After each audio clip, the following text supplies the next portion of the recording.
We're joined by Dan Perry, international affairs analyst and former Europe and Middle East editor at the Associated Press, and of course, Owen Alterman, our senior correspondent.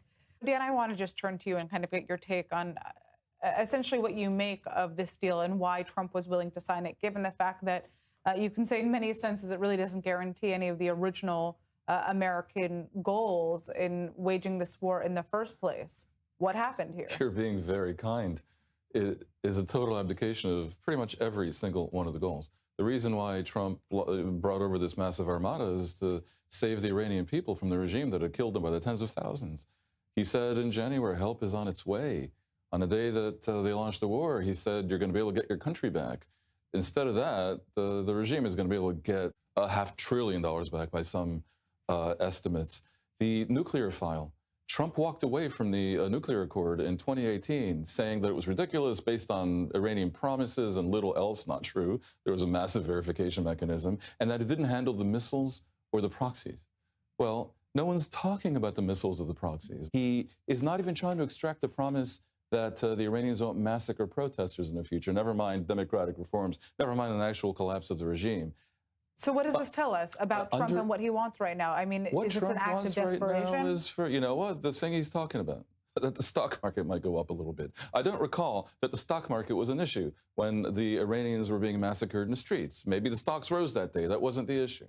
He wants to present a picture of the economic danger deriving from the blocking of the Strait of Hormuz that is gone. Now, that danger didn't exist before the war. Iran had never dared block the Strait of Hormuz, but everyone knew that if their backs were to the wall, then this is what they do. CENTCOM, as we've discussed, has been gaming this out for decades. So it is incredible. What's happening here is that such are the wages of having launched this war without a plan to bring down the regime quickly and without a coherent response to the blocking of the Strait of Hormuz, which immediately created a global economic crisis for which the world had not been prepared at all, nor the American people. No one ever told the American people, you're going to face some months of pain. So Trump basically turned tail for political reasons, abandoning all the goals, and it is farcical to watch him talk about the Obama deal 7 years ago, saying that it was based on promises, when all we have now, the only thing we have other than the opening of the Strait of Hormuz is indeed an Iranian promise. This idea that Kalibaf is an inside man who has a separate track to the Americans, a separate deal with the Americans, that's interesting if it were to be true. And also, by the way, he could be assassinated in a second.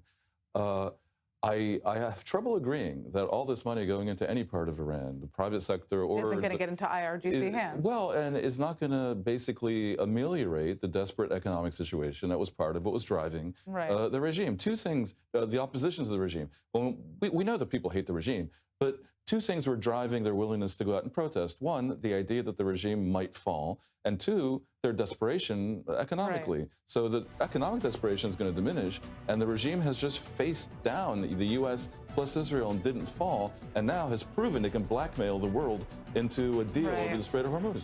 It almost feels like the rhetoric against Israel is getting harsher and harsher when it comes to not only the president of the United States, obviously the vice president as well. Essentially, this blame game, it seems that Israel's being blamed for having failed in a certain sense to secure the fall of the Iranian regime. How far do you think that rhetoric can go, especially in the face of concern over midterm elections? Trump and Vance obviously know the war was unpopular, and they also know that Israel's conduct in Gaza was unpopular, and that extends here to Lebanon. So when they're hammering Israel, basically, I see it as a political maneuver to minimize the damage in the midterms, which is a very big deal, because if Trump loses not just the House, but also the Senate, his agenda will be trashed. Ruling by executive orders and not any way to really pursue an agenda. And he'll face not just investigations, but quite possibly, and this is an open question, efforts to remove him from office. And depending on how he acts from here going forward, it is conceivable he might succeed if the Democrats have enough power and the Republicans view him as damaging to their future interests. So a lot of moving parts in America on the political side. But the real issue is that Netanyahu put all his eggs in a basket of Trump and of the GOP. He has completely alienated the Europeans, seemingly with indifference. He alienated the Democrats in a way that was mind-bending at the time. when he went to Congress to argue against Barack Obama's JCPOA and essentially was lobbying against the U.S. president on the Hill in the most public way possible. The Democrats have been looking for payback ever since.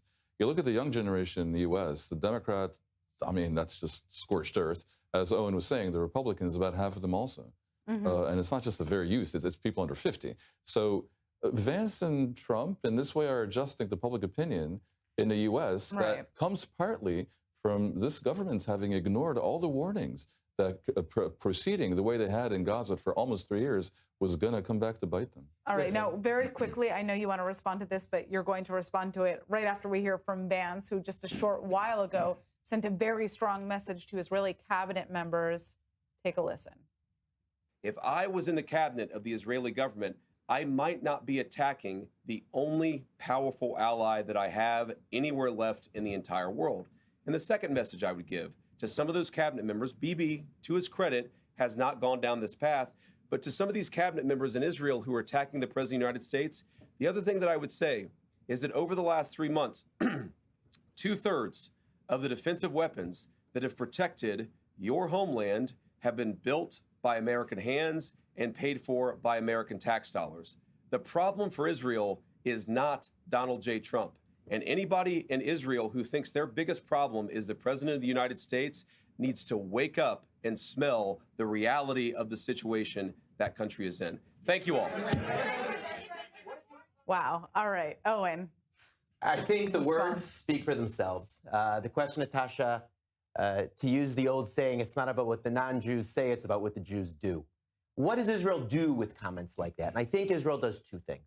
First of all, of course, a deep breath and to start to think about the medium and long term, not to look about the baskets we don't have, and Dan spoke to those earlier, but to talk about what Israel does have to work with in the American political system. Parts of the administration, parts of the Republican Party. There are still reservoirs of friendship to Israel, of course, the American Jewish community. There are reservoirs of friendship and goodwill for Israel still now within the American public and American political system.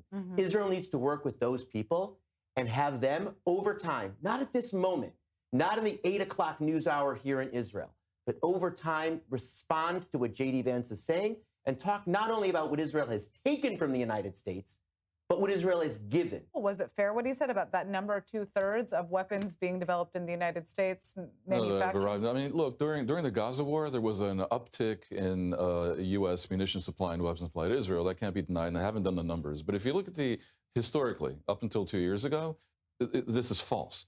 I mean, Israel has a $500 billion economy. The U.S. aid to Israel, which many people think needs to end because Israel's too wealthy, is a few $billion. The weapons purchases are a circular agreement essentially subsidizing the American weapons industry because Israel gets loans that are conditioned on Israel buying U.S. weapons, and Israel's the laboratory for that. I'm not saying America doesn't help Israel.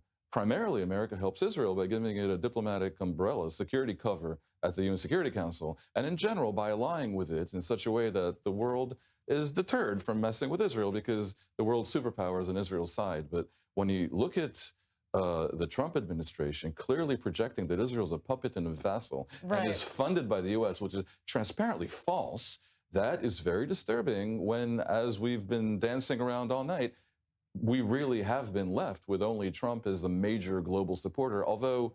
Well, he wasn't wrong about that. I have to... Oh, and one thing. Very quick, because we have to move on to our next story. About the current government of Israel. Elections are coming up in October. A new government that projects a moderate face to the world might be able to execute an azimuth correction. We're going to have to wait and see. But we're going to turn now to Syria, because when he thought the situation in Lebanon couldn't get more complicated, U.S. President Donald Trump is now suggesting that Israel should simply step back and let Syria handle Hezbollah in Lebanon. And would Syria even be willing to do that at this point? I mean, I think Syria might. I think Syria might, because Ashara is looking for legitimacy in the world, and Syria has also always had irredenist intentions towards Lebanon. Lebanon was once part of what was considered Syria before Sykes-Picot. So maybe, don't forget that they have accounting to be concluded with Hezbollah that supported Bashar Assad, but the idea is a little bit absurd. This is a former jihadist who's going to take on a slightly different color of jihadists. And the Lebanese hate it because they remember the Syrian occupation of part of much of Lebanon that only ended 20 years ago. But I'll say this, though. Someone has to take care of Hezbollah. And you were kind of rolling your eyes at the notion that the Lebanese can do it. I agree with you. It's an absurdity. They can't. No one wants Israel to be marching up to across the country to the Bekaa Valley, taking over all of Lebanon, and engaging in hand-to-hand combat in the Bekaa Valley. No. Syria, we're slightly skeptical, I think all of us, as we can see, but something has to give. Lebanon, at some point, will simply have to bite the bullet and ask for international help at the Security Council, and there are mechanisms for doing this, and we've discussed this before.